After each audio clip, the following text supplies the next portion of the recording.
For around the mouth, I decided to use Sculpt Gel. Now some people I think would use Scar Wax. The reason I'm not too fond of Scar Wax is even though it's a heck of a lot cheaper than Sculpt Gel, it's just a lot less versatile. I prefer Sculpt Gel because you can put it on places like the mouth where there's a lot of movement and it will move with the skin, it won't crease or anything like that, and it's just a lot more practical. So I'm going to be using it around the mouth, and I had to wait about 10-15 minutes for this to dry. And I'm going to be taking a nail art brush and my Super Colour palette. Now if you don't have this palette, you can also use a red lipstick, that will work as well. And you want to start from the mouth and draw out, creating small little veins, first in red, and then later move on to some bluish tinged veins.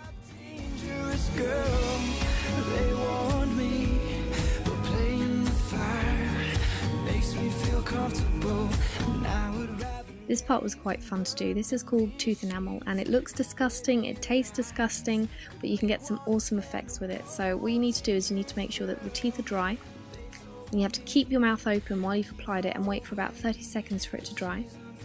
And now what I'm going to be doing is I took a black eyeshadow and I just worked it into the crease of the eye because I wanted to make them look hollowed out, tired, sunken, and for this I just used a black eyeshadow from a sleek palette and an ordinary C-shaped brush before blending it all out.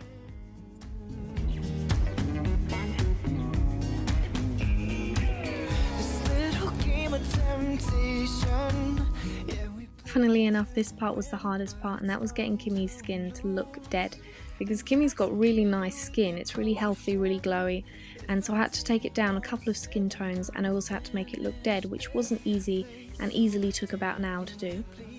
Then after that I went back into the Super Colour palette and I took a bit of an orangey red shade and I worked it just a little bit around the eyes to make them look swollen and irritated.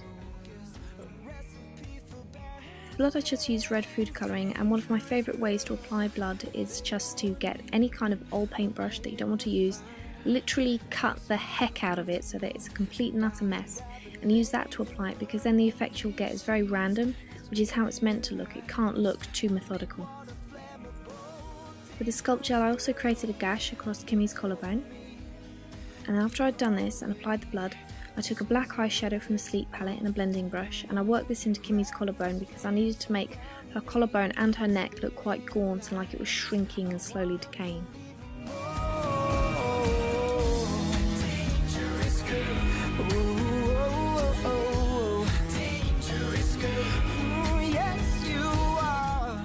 For the bite mark I used rigid collodion. Now if you don't know what this is, it looks like a transparent nail varnish, but it isn't nail varnish. And what it does is once it dries, it basically constricts and pushes the skin down, so it makes it look like you've got a scar. And the more you layer it, the deeper the scar looks. Now if you don't have this, you don't have to use it. You can go back to using any kind of lipstick, or if you've got the Super Colour palette, and draw in the bite mark. The main thing that you need to focus on is the swelling around the bite mark. This is what's going to make it look a lot more realistic. And then add a few things like blood and veins and you've got a bite mark.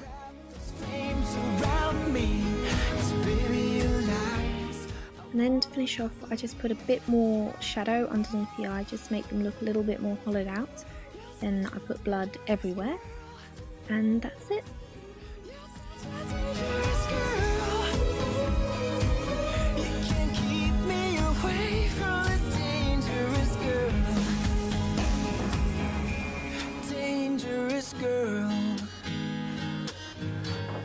Dangerous girl. Hey guys, it's Kimmi here. I got bit.